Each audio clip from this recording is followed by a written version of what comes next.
What if the most brutal war of faith in European history was not about God, but about covering up a secret so profound it could shatter reality itself? What if the Church, in its hunt for heresy, stumbled upon a truth far more terrifying than any demon, a record of humanity's insignificance? Our story begins not with a prayer, but with a scream in the heart of a fortress under siege. The year is 1244. The place is Montségur, the last bastion of the Cathar faith, a jagged tooth of rock piercing the sky of the Pyrenees. For months, crusading armies have battered its walls, driven by a papal decree to exterminate a belief system deemed a cancer on the soul of Christendom. The official story is one of purifying the faith. The truth, buried under tons of stone and centuries of lies, is an operation of seizure and suppression. Inside the crumbling walls, the Cathar perfecti, the elect, are not preparing for martyrdom. They are performing a final desperate act of curation. They are not protecting their souls, they are protecting their archive. For generations, they have been the secret librarians of a knowledge that predates Christ, that predates Rome, that perhaps even predates humanity. The inquisitors who have been interrogating captured Cathars for years have heard whispers of it. In the dungeons of Carcassonne and Toulouse, under the application of hot irons and the stretching of the rack, heretics have spoken of strange geometries in the sky, of shining ones who taught the first humans, of a history of the world written not in decades, but in cycles of cosmic destruction and rebirth. At first, the interrogators dismissed it as blasphemous raving, the devil's fictions. But the stories were too consistent, the details were too precise. A star map described by a weaver from Albi matched one sketched by a nobleman from Lombardy, both depicting constellations that would not be visible in the Northern Hemisphere for another 1,000 years. The man leading the final assault on Montségur understands the stakes. He is not merely a soldier of the cross, he is a custodian of order, and the knowledge held within that fortress is the purest essence of chaos. His objective is a small collection of cedarwood chests, sealed with strange alloys, said to contain scrolls written in a language no living man could read. As the Crusaders breach the final gate, a small party of 4 perfecti is lowered down a sheer cliff face on ropes carrying one such chest. They melt into the labyrinthine forests and caves of the Pyrenees, initiating a desperate flight that will last for years. The archive has escaped. Back in the conquered fortress, the Inquisitors find cells, prayer rooms, and a few intentionally left, doctrinally heretical texts to satisfy the Crusaders. Of the true library, there is nothing. The interrogations of the 220 Cathars who surrendered begin. They are promised their lives if they renounce their faith. All refuse. They are burned in a single massive pyre at the foot of the mountain. It is a message. This is what happens to those who know too much. The Inquisitors, however, are now in a terrible bind. They have confirmed the existence of a knowledge that undermines the very foundations of their world, and they have let it slip through their fingers. A new secret directive is issued from Rome. The nascent Holy Inquisition, created to fight heresy, is given a second, unspoken mandate to hunt, seize, and contain this forbidden knowledge. The first entries are made into a new secret ledger, not bound in leather, but in iron. These are the first files of the archive of the Holy Inquisition. They are not condemnations of heretics, but terrified field reports. They are transcripts of interrogations where the Inquisitor's hand trembles as he writes.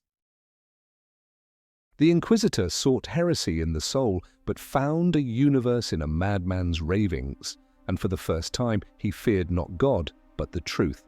The hunt for the fugitive Cathars and their chest becomes the first shadow war of this new organization. It is a brutal, silent conflict fought in remote mountain villages and the back alleys of burgeoning cities. The Inquisitors develop new methods. They are not just theologians, they are trackers, spies, and assassins. They learn to identify the secret signs of the keepers, to interpret the coded language of their poetry, to follow the trails of rumor and fear. They find one of the 4 fugitives in a Spanish village living as a blacksmith. He is tortured for weeks. He speaks of the earth as a sinking ship and of humanity as a temporary passenger. Before he dies, he reveals that the chest was divided, its contents were transcribed onto new scrolls, and the originals hidden. He dies with a smile, knowing he has sent his pursuers on a wild goose chase. The Inquisitors realize they are not just hunting men, they are hunting an idea, and an idea is much harder to kill. The fragments of knowledge they do manage to recover are terrifying. A description of a surgical procedure to remove a tumor from the brain, written with an understanding of anatomy that is 500 years ahead of its time, a metallurgical formula for creating a metal as light as wood and as strong as steel. A philosophical text that speaks of the soul not as a divine spark, but as a unit of cosmic energy, endlessly recycled through different biological forms across countless worlds. What would you do if you read a document proving that your entire life, your faith, your understanding of the universe is built on a deliberate lie? These first Inquisitors faced that choice. They could not destroy the knowledge, it was too powerful. They could not release it. It would cause the collapse of civilization. So they began to collect it. They became its jailers. They built a prison of secrecy, its walls made of fear and its locks forged from dogma. The ashes of Montségur grew cold, but the fire it started had just begun to spread. The archive was born, a tumor of truth growing in the heart of an empire of faith. And it was hungry. It demanded to be fed with the secrets of the world. Its first curators did not yet understand that they were not the masters of this collection. They were its first servants, its first victims. The curse of the archive is not that it is hidden, but that it always, eventually, finds a way out. The hunt for the scattered Cathar knowledge continued for decades, a secret war hidden beneath the public facade of heresy trials. Inquisitors became adept at spotting its influence, like a doctor tracing the path of a subtle poison. They would find it in the strange, geometric patterns of a weaver's guild in Flanders, or in the disturbingly accurate astronomical charts of a monastery in Ireland. Each discovery was excised with surgical precision. A guildmaster would be accused of usury and ruined. A monastery would be quietly reformed, its library purged. The goal was containment, not annihilation. To destroy the knowledge was to lose it, and the growing faction within the Inquisition that curated the archive believed that to lose it was to lose control over it. Better to keep the demon locked in a cage you have built than to let it roam free in the world. They were learning a fundamental lesson of power. True control comes not from destroying a truth, but from being its sole proprietor. The world, however, was changing. New powers were rising, and new ambitions were taking hold. While the Inquisition was chasing the ghosts of Cathar peasants through the mountains, a new organization, wealthy, powerful, and international, had stumbled upon a different door into the same haunted room. They were an order of warrior monks, the financiers of popes and kings, the first multinational corporation. They had commanderies from London to Jerusalem, a fleet that rivaled Venice, and a secret that would ultimately be their doom. They were the Knights Templar, and they had found something in the Holy Land that was not the Holy Grail. It was something older, something functional. The secret war for knowledge was about to enter a new, far more brutal phase. Did you ever wonder why a powerful, pious, and wealthy military order like the Knights Templar was annihilated almost overnight? The official charges were a lurid fantasy of heresy, idolatry, and sodomy. The truth, as always, was a matter of economics and power. But the secret records of the archive tell a third story, one that is not about faith or finance, but about technology. While excavating beneath the ruins of the Temple of Solomon, the first knights had found not holy relics, but a repository. It contained artifacts and manuscripts, a legacy left by what the texts called the previous tenants of the planet. The centerpiece of this discovery was a device, a strange, metallic, and vaguely head-shaped object they came to call the Baphomet. The Templar interrogation protocols that are public record are filled with nonsense confessions extracted under extreme torture about worshipping this idol. But the redacted pages, the ones locked in the Iron Library, tell a different tale. Baphomet was not an object of worship. It was an engine. It was described as a communication device, a power source, a machine that could manipulate the very fabric of probability, ensuring successful harvests, victorious battles, and favorable trade winds. It was the secret behind the Templars' meteoric rise. They did not pray for their success, they engineered it. King Philip IV of France, deeply in debt to the order, did not care about their souls. He cared about their assets and their technology. The coordinated arrests of every Templar in France on Friday, October 13, 1307, was not a police action. It was the first state-sponsored act of industrial espionage. The king's agents and the Dominican inquisitors who served him were not looking for heretical tracts. They were looking for instruction manuals. The torture of the Templar Knights was not designed to elicit confessions of spitting on the cross. It was designed to extract operational passwords, activation sequences, and the location of the main device and its peripherals. What history records as a trial of faith was, in fact, a brutal corporate takeover. The inquisitors were the king's technical support team, and their tools were the rack and the boot. The knights, bound by oaths of secrecy more absolute than any vow to God, resisted. They gave their torturers absurd stories, weaving a tapestry of demonic worship and black magic to protect the true nature of their secret. The king and his puppet, Pope Clement V, grew increasingly frustrated. They could seize the Templars' land, their castles, their gold, but the source of their power, the Baphomet, remained elusive. The archives records from this period are filled with reports from inquisitors expressing bewilderment. They describe finding strange metallic objects in Templar commanderies that hummed with a low energy, rooms with walls that seemed to absorb sound, and star charts that depicted the sky from an impossible extrasolar perspective. These items were quickly confiscated and sent to the growing secret collection in Rome. The archive was getting a major upgrade from scrolls and manuscripts to functioning, non-human technology. History remembers the Templars as heretics. The archive remembers them as the first corporation bankrupted by hostile takeover. The tragedy for them was that their product was so advanced, their competitors could not even understand it, let alone replicate it. While the knights were tortured in the dungeons of Paris, a desperate evacuation was underway. The Templar fleet, harbored at La Rochelle, vanished without a trace the night before the arrests. It did not just carry the order's immense monetary wealth, it carried their technical library, their key personnel, and, it is believed, the Baphomet device itself. The hunt was on. Philip's ships and papal agents scoured the seas from the coast of Scotland to the ports of the Levant. It was a silent naval war fought with bribes, sabotage, and assassination. A Templar ship would be found, its crew dead from a sudden plague.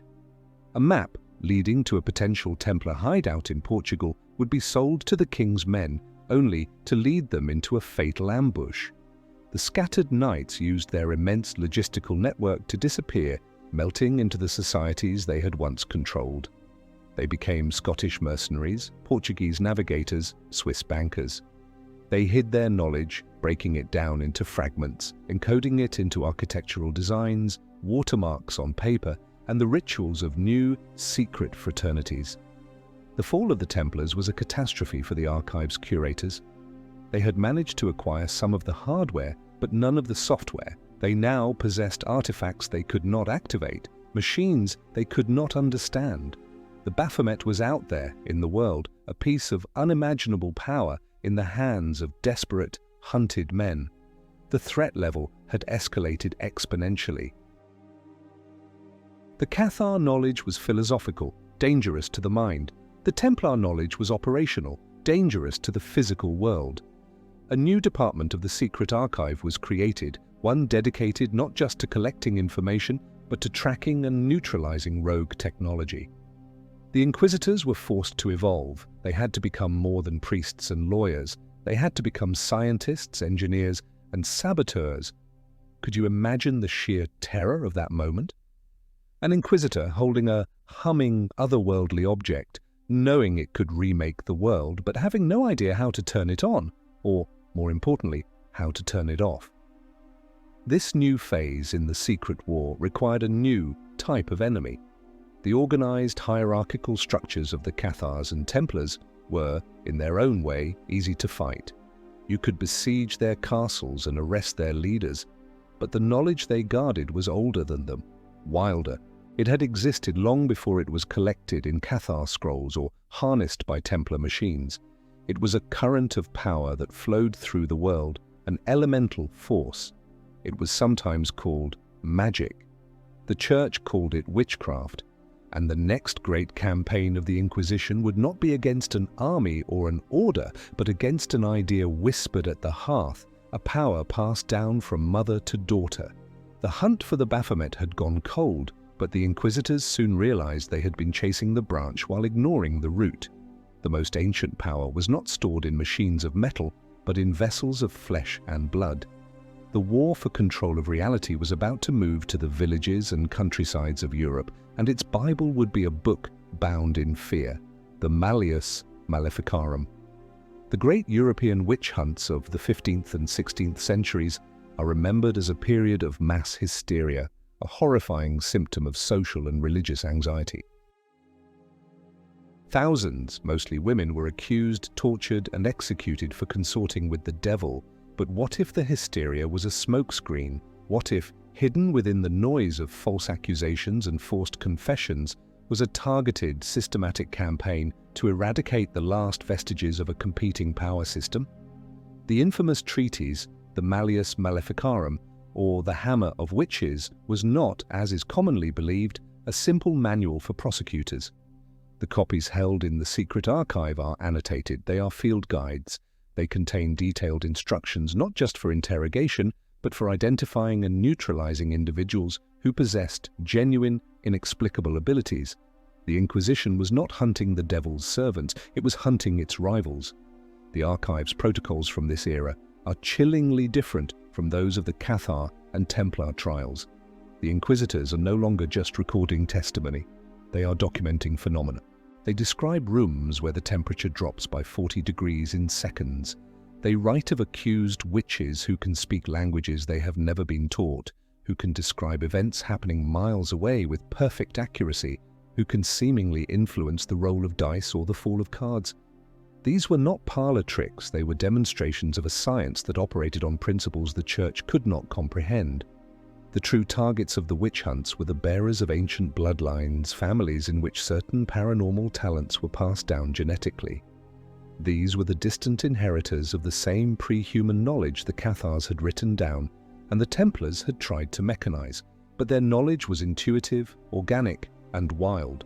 It was the raw, untamed power that the archives sought to either control or destroy.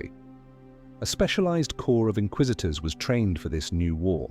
They were often Jesuits, masters of psychology and observation. They would arrive in a village plagued by witchcraft, a crop failure, a cattle disease, and their work would begin. They were less interested in the public accusations of terrified peasants than in quiet observation. They were looking for the healers whose poultices always worked, the midwives who never lost a child, the lonely old women whose whispered words seemed to bend luck. When one was identified, the machine would swing into motion. The interrogation of a true witch was not about forcing a confession of diabolism. It was an attempt to extract knowledge, to understand the source and mechanics of her power. But this knowledge was not something that could be written down like an equation. It was a part of them. The torture was an attempt to break the connection, to sever the individual from the source. The public execution, the burning at the stake, was not just a punishment.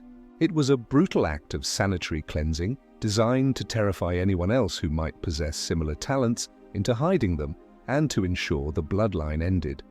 One of the most famous aphorisms to emerge from the secret reports of these inquisitor specialists was brutally pragmatic. You do not reason with a storm, you do not bargain with a plague, and you do not educate a witch. You eradicate them. It was a war of extermination fought on a psychic and genetic level. Consider the case of Isabel Gowdy in Scotland in 1662. Her public confession is one of the most elaborate and fantastical in the history of witch trials. full of shape-shifting, flying on broomsticks, and meetings with the Queen of Eltham.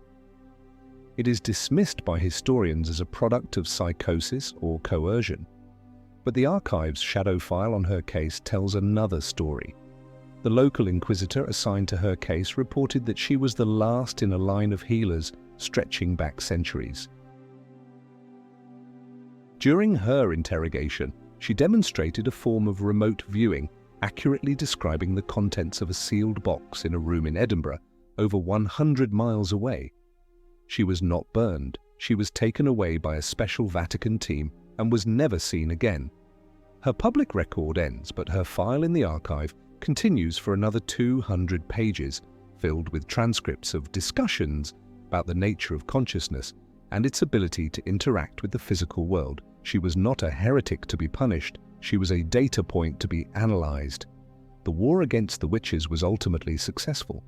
Over 2 centuries, the ancient lines of power were broken, their knowledge driven so deep underground it passed into folklore and myth. The Inquisition had effectively sterilized Europe of its indigenous paranormal traditions. But this victory came at a great cost. They had destroyed countless sources of information, burning the library to keep warm, and they had created a vacuum. The intuitive, earth-based power of the witches was gone, but the desire for forbidden knowledge remained. It now festered in the minds of a new kind of man, not the peasant or the knight, but the philosopher and the scholar.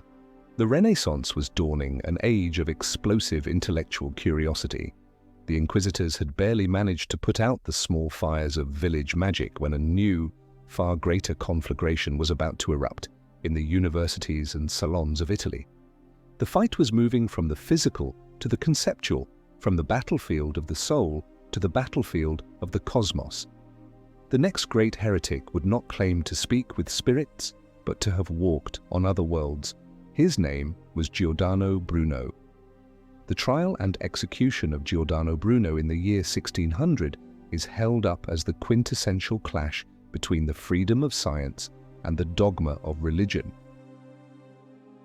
He was burned at the stake in Rome's Campo de' Fiori for his heretical ideas, most famously his belief in an infinite universe and the plurality of worlds.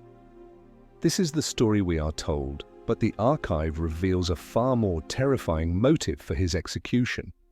The Inquisition did not kill Giordano Bruno for his philosophy. They killed him for being a whistleblower. His theories were not products of abstract reasoning. They were, he claimed, based on direct experience. The secret protocols of his 8-year-long trial are a masterpiece of misdirection. The inquisitors, led by the formidable Cardinal Bellarmine, publicly debated theology with him, focusing on the Trinity and transubstantiation. But in private, in the soundproofed cells of the Holy Office, they asked him one question, over and over, in 1,000 different ways. How did you get there? Bruno was more than a philosopher. He was a traveler, a member of a secretive Neapolitan academy that had pieced together fragments of ancient knowledge, some of it Cathar, some of it Templar, some of it gleaned from translated Arabic and Hebrew texts. They had not built a machine like the Baphomet. They had rediscovered a different method, a form of mental projection or consciousness transfer that allowed for exploration of what Bruno called the innumerable worlds. His public writings were a carefully sanitized version of his findings cloaked in philosophical language. His private diaries, confiscated by the Inquisition upon his arrest in Venice and now resting in the deepest vault of the archive, are a different matter entirely. They are travelogues. They contain detailed descriptions of the flora and fauna of other planets, sketches of alien architectures, and chilling analyses of the psychologies of non-human intelligences. Some, he wrote, were benevolent. Others were ancient, godlike, and utterly indifferent to human existence. And one, he warned, was actively hostile. The Church was not afraid of the idea that Earth was not the center of the universe.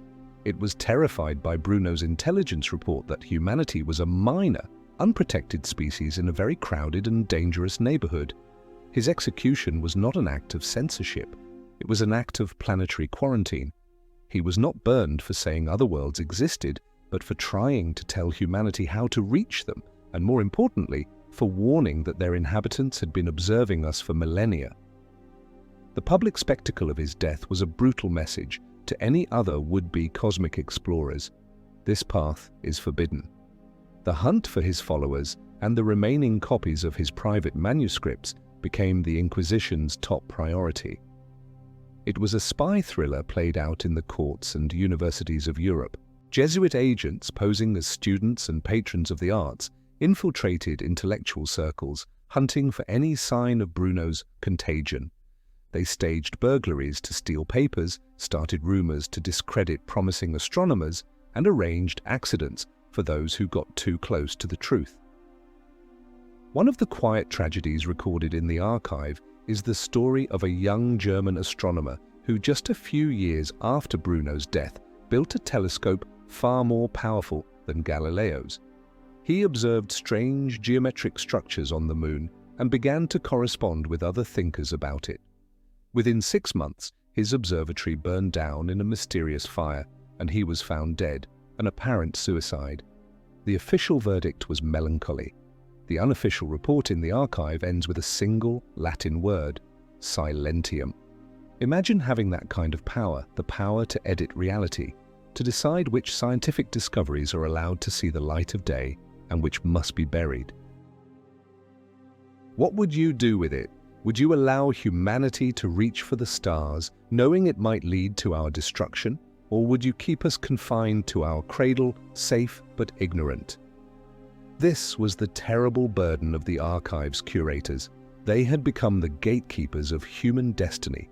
The knowledge they possessed was no longer just about the past, about pre-human civilizations or forgotten magic. It was about the future, about a cosmos infinitely more complex and dangerous than anyone could imagine. The saying among the inner circle of Jesuit guardians became, "One Galileo is a nuisance. One Bruno is an extinction-level event." They had managed to silence the voices that spoke of other worlds in the sky. But at that very moment, across the Atlantic, Spanish conquistadors were finding evidence that those other worlds had once come to Earth. The Inquisition's war for secrecy was about to expand to a new continent, and the archive was about to be filled with testimonies written in blood. So, here's a choice for you, a dilemma straight from a curator's diary. You've captured a mind like Bruno's, full of dangerous, beautiful, world-shattering truth. What is the wiser course of action? Do you silence the voice, destroying the man to protect the masses from a truth they cannot handle? Or do you study him, locking him away forever in a secret prison to extract every last drop of his terrible knowledge for your own use? Let us know what your cold-blooded choice would be in the comments. Choose wisely. The conquest of the Americas is portrayed as a story of greed, God, and glory. Spanish adventurers armed with steel, horses, and diseases toppled vast empires in their search for gold. Missionaries followed, replacing ancient temples with Catholic churches. But accompanying these expeditions, often unnoticed by the soldiers they traveled with, were special agents of the Holy Office. Their mission was not to convert souls or to claim land for the Spanish crown. It was an information seizure operation on a continental scale. While Hernán Cortés was marveling at the gold of Tenochtitlan, the inquisitors with his army were heading straight for the city's libraries, the repositories of Aztec codices. Their goal was to find, catalogue, and ultimately destroy a trove of local knowledge they suspected was connected to the very same phenomena they were fighting in Europe. They were not wrong. The reports they sent back to Rome, preserved in the blood-spattered pages of the archive, are filled with a dawning horror. The so-called gods of the Aztecs and the Incas, the feathered serpents and sun deities demanding human sacrifice, were described in terms eerily similar to the entities mentioned in the Cathar scrolls and Bruno's forbidden diaries. They were not supernatural beings, they were powerful, physical, non-human entities that had ruled parts of the earth in the distant past and had left behind a cargo cult of terrifying rituals. The brutal Aztec practice of tearing the living heart from a sacrificial victim was not, the inquisitors realized, an act of worship. It was a desperate, degenerate attempt to replicate a misunderstood form of energy transfer they had witnessed the gods perform. This discovery was a bombshell. It meant the threat was not localized to a few heretical sects in Europe. It was global. Humanity had a shared, traumatic history of contact with these entities, a history that had been deliberately erased and replaced with religion and myth. The conquest became a frantic race against time. It was a desperate attempt to establish an information quarantine on two entire continents. While the conquistadors slaughtered populations for gold, the inquisitors slaughtered knowledge for security. They organized mass burnings of Mayan and Aztec codices. Bishop Diego de Landa's infamous burning of manuscripts in the Yucatan in 1562 was not an act of simple religious fanaticism. It was a carefully planned military operation to destroy what he called in his secret report to the archive the navigational charts of serpents. They hunted down the native priests and shamans, the Amautas of the Inca, and the Tlamatinimi of the Aztecs. These were not just religious leaders, they were the living libraries of their people. Under torture, they revealed secrets that made the inquisitors' blood run cold, locations of dormant gods sleeping deep within the earth, astronomical calculations that predicted cosmic events with terrifying accuracy, and genealogies that traced the bloodlines of their kings back to unions with visitors from the stars. The archives swelled with this new, terrifying data. It now contained detailed maps of ancient, abandoned cities in the Amazon jungle that were supposedly built by the Sky People. It held translations of Quipu, the knotted cords of the Inca, that were not just accounting tools but complex three-dimensional star charts. And it contained the protocols of the interrogations of the last Aztec priests who spoke of a recurring cycle of global cataclysm and warned that the current age, the fifth sun, was nearing its end. The curators in Rome were overwhelmed. Their collection of forbidden knowledge was growing exponentially. It was no longer a collection of dangerous ideas, it was a library of imminent threats. A quote from a letter written by the head of the Jesuit college in Rome to his agent in Peru sums up their despair. "We came here seeking to save their souls from the devil. We have found instead that their devil is real, and he has merely been on a long journey, and his return is overdue." The greatest fear was leakage. What if a conquistador in his lust for gold accidentally reactivated a dormant piece of alien technology? What if a missionary, trying to translate a native text, inadvertently spoke a command word that awoke something sleeping beneath a mountain? The entire colonial enterprise was a tightrope walk over an abyss. The inquisitors were forced into a constant state of damage control.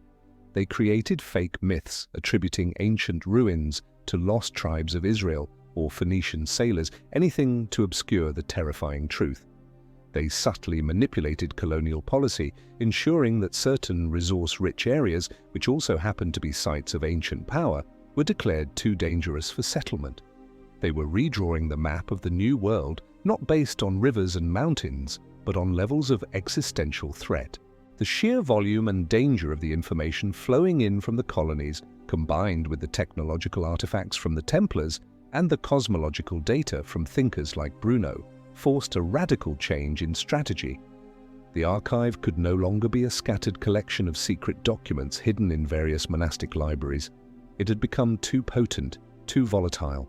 Like a critical mass of uranium, bringing all this knowledge together in one place was itself a dangerous act.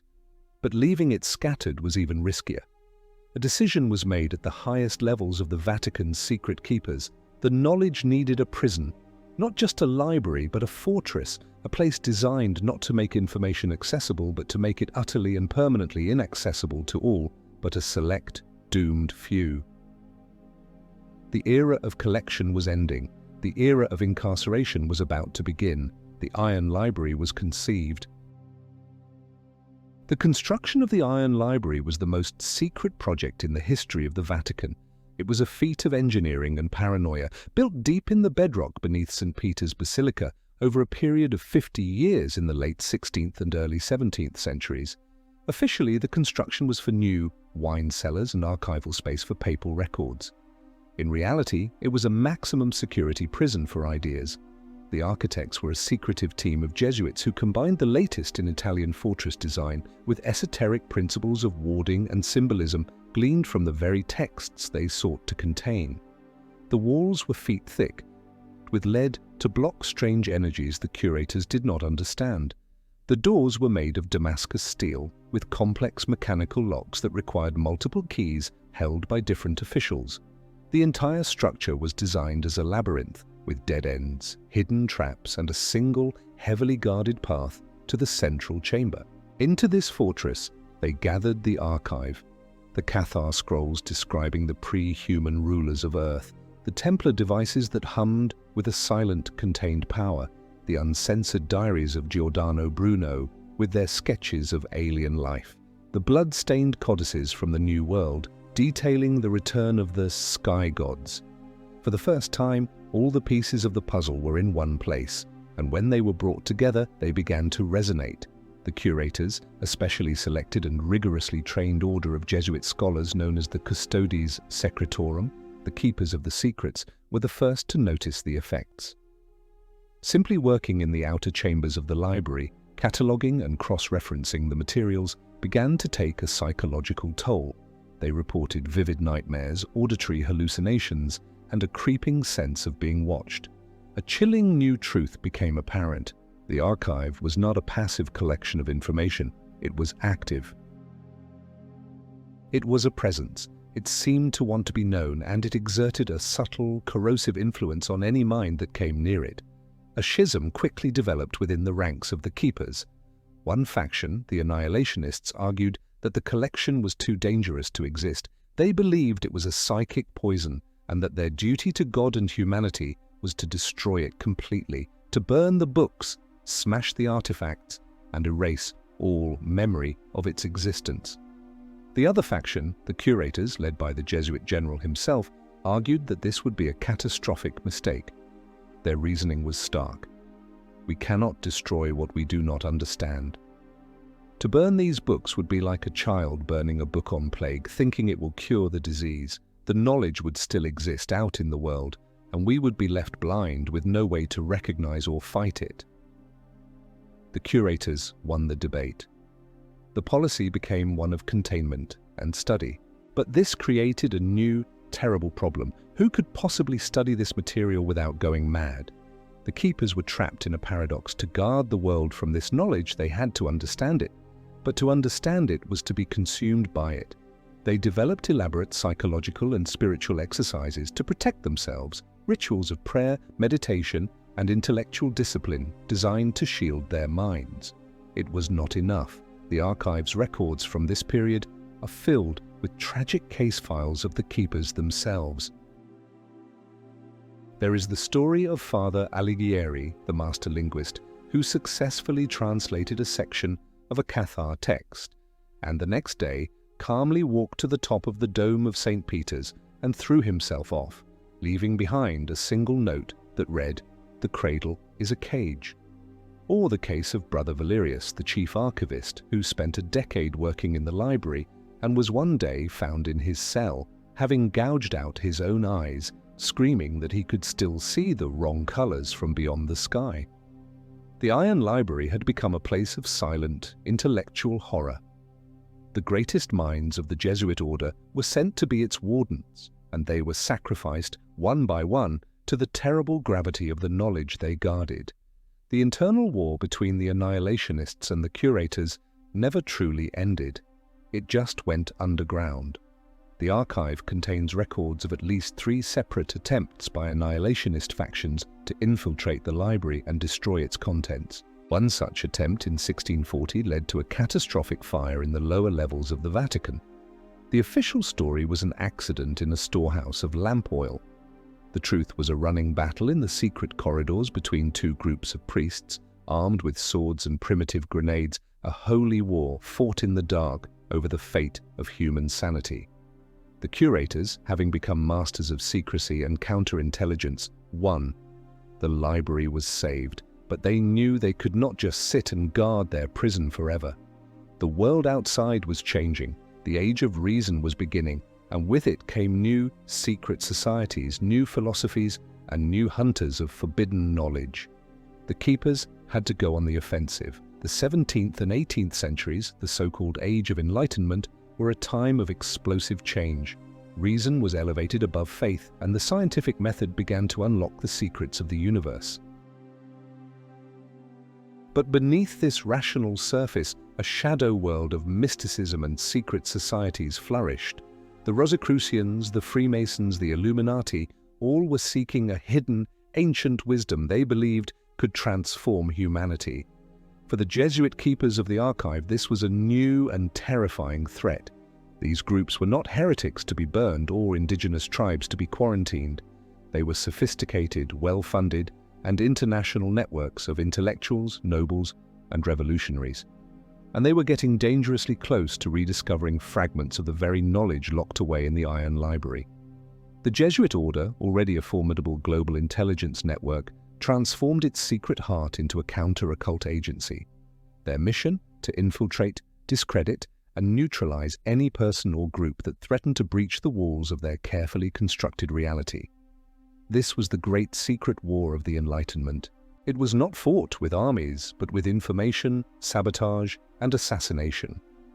Jesuit agents, masters of disguise and deception, moved through the royal courts and salons of Europe like ghosts. They became the trusted tutors of kings, the confessors of queens, and the respected members of scientific academies. From these positions, they could monitor the intellectual currents of the age.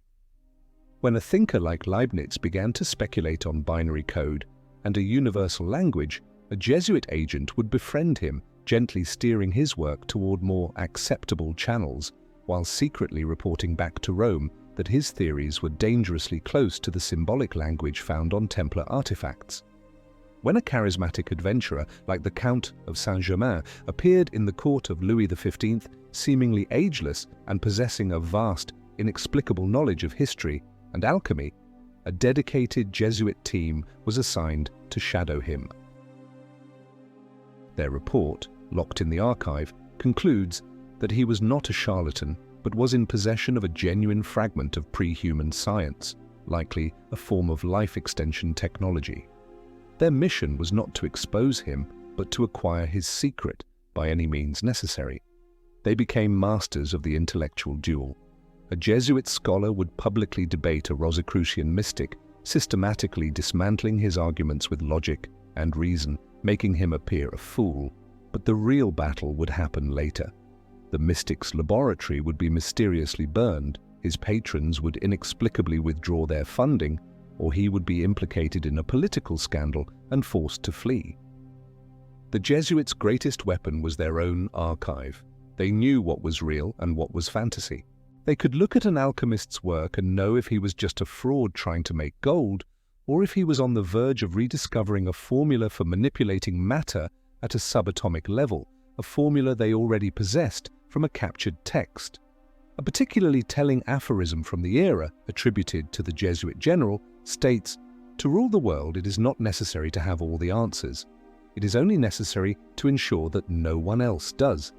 This secret war reached its zenith in the hunt for individuals like Alessandro Cagliostro, a hypnotist, alchemist, and founder of his own Egyptian rite of Freemasonry. Cagliostro was a master showman, but the Jesuits suspected he was something more. His rituals and teachings contained elements that were alarmingly similar to the practices described in the New World codices. The Jesuits hounded him across Europe, from London to St. Petersburg. They finally engineered his downfall, using their influence to have him arrested by the Papal States and tried by the Inquisition. He was condemned to death, a sentence later commuted to life in prison. He died in a fortress dungeon, and his true secrets, if he had any, died with him. Or rather, his file in the archive grew by another 100 pages. His trial was the last great public spectacle of the Old Inquisition. But the secret work continued. The keepers had become the ultimate arbiters of reality, the silent puppet masters of European intellectual history. But their control, absolute as it seemed, was dependent on one thing: the stability of the old world order of kings and popes. and that world was about to be consumed by fire. The French Revolution was coming, and with it, a tidal wave of chaos that would smash down the doors of their iron library and unleash its nightmares upon the world. What if you were a keeper, a Jesuit agent in the court of Vienna? You discover that a young, brilliant musician, let's call him Mozart, is part of a Masonic lodge that is unwittingly starting to use harmonic frequencies in their rituals that resonate with a dormant Templar device hidden beneath the city. What do? Do you recruit him, trying to use his genius to control the power for the benefit of your order? Or do you neutralize him, arranging for his career to fail and his health to decline, silencing the dangerous music forever to protect the world? Tell us your choice in the comments. The shadows are listening. The French Revolution was a political earthquake that shattered the foundations of the old European order. For the Jesuit keepers of the archive, it was a cataclysm. Their networks of influence, built over centuries in the royal courts and noble houses, were swept away in a tide of Republican fury. The Jesuit order itself was suppressed in many countries, their agents forced into hiding. And then came Napoleon Bonaparte, a man whose ambition was as vast and dangerous as any secret in their collection. In 1796, his armies stormed across Italy. Rome fell. The Vatican was occupied and systematically plundered. For the keepers, it was the moment they had always feared. The sanctity of their fortress was breached. French soldiers, loyal not to God, but to their general and the promise of loot, rampaged through the papal archives. In the chaos, they broke through into the upper, less secure levels of the Iron Library. It was a catastrophic security breach. While the deepest vaults containing the most dangerous artifacts remained intact, hundreds of manuscripts, codices, and research files were stolen. French officers, scientists from the newly founded Institut d'Egypte who accompanied the army, and opportunistic occultists grabbed whatever they could. A lieutenant of artillery might find himself in possession of a treatise on advanced ballistics that was actually a fragment of Templar weapons science. A Parisian doctor might steal a medieval manuscript on anatomy, only to find it contained surgical techniques far beyond his comprehension. The archive was hemorrhaging. Its contents, carefully curated and contained for centuries, were now scattered across Europe in the saddlebags of Napoleon's soldiers. This knowledge, divorced from the context and the warnings that accompanied it in the library, became a powerful, unstable ideological fuel. The keepers, what was left of them, mounted a desperate counter-operation. They had to track down every stolen page, every missing document, before its contents could be understood and exploited. It was a new kind of war, fought in the shadows of Napoleon's grand campaigns. A keeper, disguised as a humble friar, would follow a French regiment for months, waiting for the chance to acquire a stolen manuscript from an officer's tent. Another, posing as an antique book dealer in Paris, would spend a fortune buying up any strange or unidentifiable texts that appeared on the market. It was a race against time, a bloody scavenger hunt across a continent at war. The trail of these recovery operations can be seen in the historical footnotes of the Napoleonic Wars. A sudden, unexplained skirmish behind the lines at Austerlitz was actually a battle between a French intelligence unit that had begun to translate a stolen text and a Vatican recovery team sent to silence them. The mysterious fire that destroyed a wing of a university library in Heidelberg was no accident. It was a cleansing operation to destroy a dozen stolen documents that had been sold to the faculty. Napoleon himself seemed to have benefited from the breach. The archive contains a speculative but heavily researched file on the general, suggesting that his inexplicable strategic genius, his almost supernatural luck, and his obsession with esoteric symbols were fueled by a specific set of documents his men seized from Rome.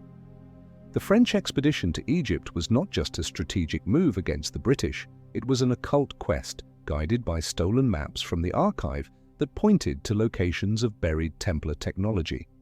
The discovery of the Rosetta Stone was a public triumph.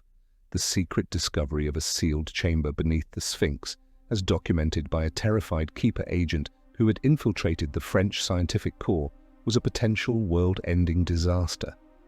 The report claims the French removed a power source from the chamber, an event that was followed by a series of strange seismic and magnetic anomalies across the region.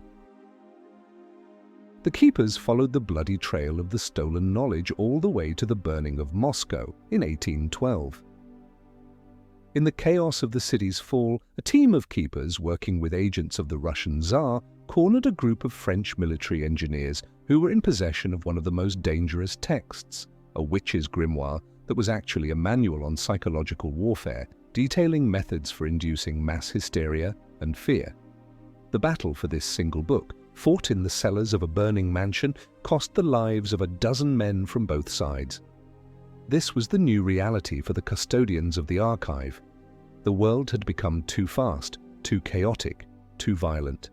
Their old methods of subtle influence and quiet containment were no longer enough. The genie was out of the bottle.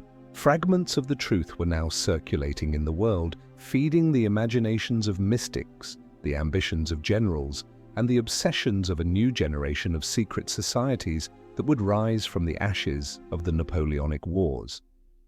The stage was being set for a new kind of conflict, one fought not in the salons of Paris, but in the séance rooms of London and the deserts of Egypt. The 19th century was an age of contradictions. It was the age of steam, steel, and industry, but also an age of spiritualism, Egyptomania, and occult revival. The fragments of knowledge that had escaped the Iron Library during the Napoleonic Wars had planted seeds in the fertile ground of Victorian society. The Hermetic Order of the Golden Dawn, the Theosophical Society of Madame Blavatsky, countless smaller Masonic and Rosicrucian offshoots, all were attempts by a new class of mystics and intellectuals to piece together the scattered puzzle of ancient wisdom. They did not know about the archive, of course. They believed they were rediscovering sacred truths through scholarship, ritual, and spiritual insight. In reality, they were often working with corrupted third-hand copies of documents stolen from the Vatican a generation earlier. Their seances and magical rituals were clumsy attempts to reverse engineer a science they could not comprehend. The remnants of the Vatican's secret service, now operating under a variety of fronts, such as the Pontifical Academy of Archaeology, watched this occult explosion with growing alarm. These Victorian occultists were amateurs, but amateurs with immense resources and enthusiasm could be just as dangerous as professionals. An English aristocrat funding an archaeological dig in Egypt based on a coded map he bought in a Parisian bookstore might accidentally uncover a tomb that was not a tomb but a stasis chamber. A group of poets in London experimenting with psychotropic drugs and incantations from a translated grimoire might briefly open a psychic doorway they had no idea how to close. The keepers' mission shifted once again. They were no longer just recovering lost documents. They had to become active saboteurs, discrediting and disrupting the work of these new occult orders. It was a strange, gentlemanly war, fought with poisoned articles in academic journals, professional rivalries, and staged hoaxes designed to make serious researchers in the paranormal look like fools. The battleground was often Egypt.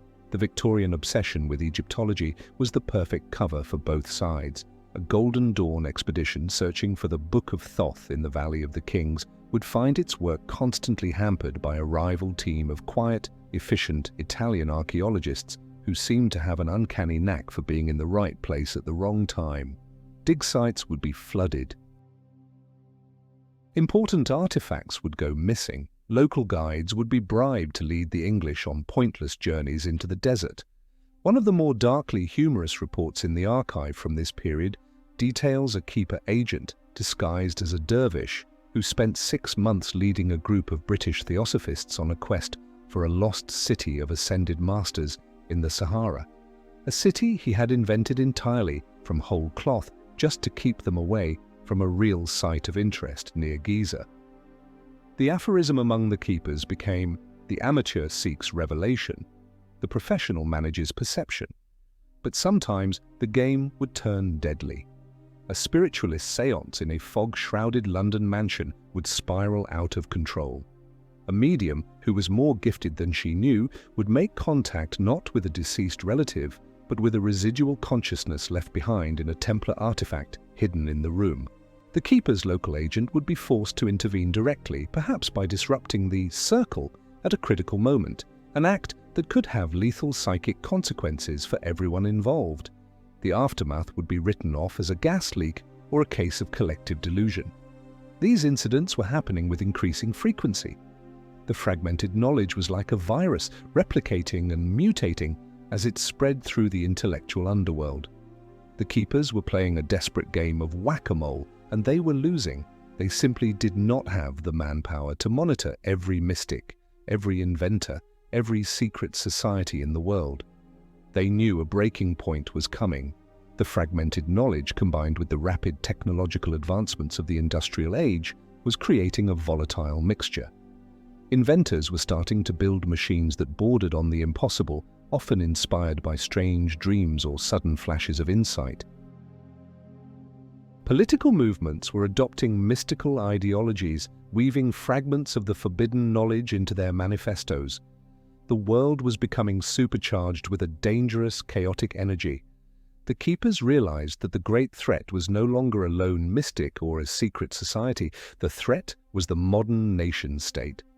What would happen when the organized industrial and military power of an empire like Britain or a rising force like Germany turned its full attention to acquiring the secrets of the archive?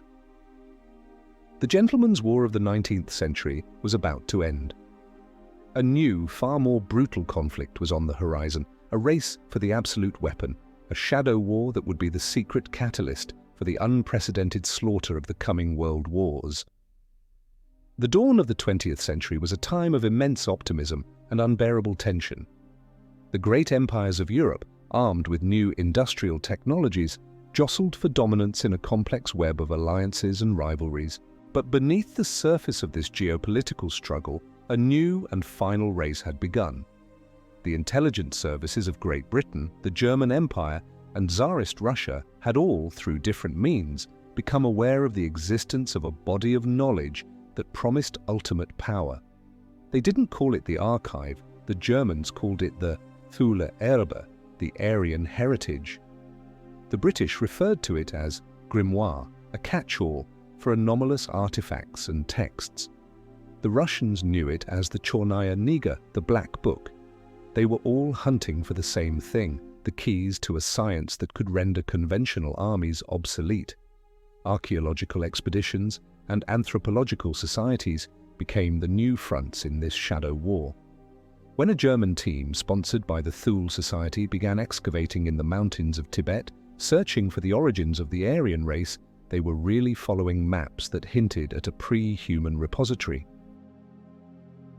British intelligence, under the guise of the Egypt Exploration Fund, wasn't just digging for pharaohs, they were searching for the Templar power source they believed was hidden near the Nile Delta.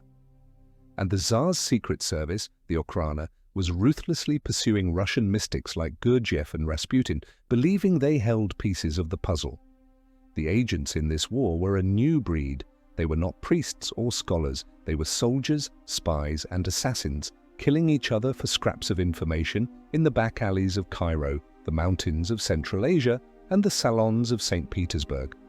The old Jesuit keepers were hopelessly outmatched. They were men of faith and intellect, trying to fight off wolves with prayer books. Their centuries of careful containment were being undone by the brutal pragmatism of modern espionage. The outbreak of the First World War in 1914 was the catastrophic result of this secret race. It is remembered as a war of nationalism and imperial ambition. The archive tells a different story.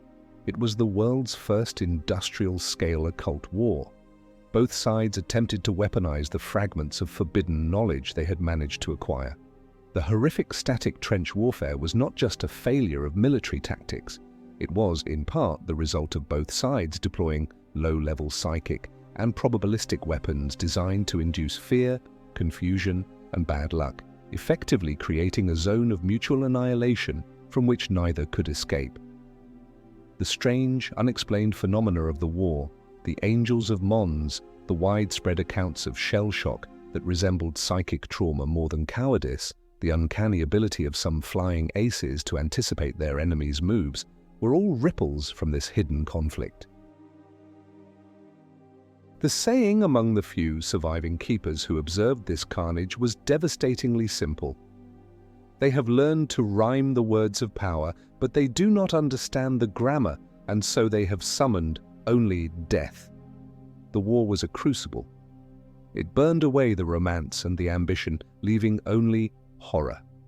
In its aftermath, a handful of survivors from all sides of the secret war, a disillusioned British intelligence officer, a traumatized German archaeologist, a rogue Russian nobleman, came to a terrible realization. They had all been seeking the same power, and it had led them to ruin. They understood that the knowledge in the archive could not be controlled. To seek it was to be destroyed by it. In a series of clandestine meetings in neutral Switzerland between 1919 and 1921, they made a pact. They would abandon their national loyalties and form a new, secret organization. Their mission would not be to possess the knowledge. Their mission would be to bury it, to erase every trace, every path, every clue that led to the archive or its scattered fragments. They would become the new keepers. Their methods were ruthless and efficient. They were not priests, they were spies. They used the chaos of post-war Europe to their advantage. They liquidated the remaining occult societies, framing them for political crimes. They infiltrated universities and museums, destroying or altering records. They hunted down and either recruited or eliminated anyone who possessed a piece of the puzzle. They became the ultimate conspiracy, a conspiracy dedicated to enforcing ignorance for the sake of survival. They systematically erased the path to the archive, destroying the work of centuries of seekers and guardians. They decided that humanity was not ready for the truth. They chose to keep us in the dark, believing that a blissful lie was better than a suicidal reality. They bought us another century of peace, a fragile order built on a foundation of forgotten knowledge. The last keepers erased the path to the archive to save humanity from itself. They chose oblivion over truth, but were they right? Imagine that today you had to make that choice. What would you choose for the world? A blissful ignorance that preserves our fragile order, or an all-consuming truth that is guaranteed to lead to chaos and war, but offers a chance for evolution? Write your answer in the comments, because perhaps the Keeper's next decision depends on it.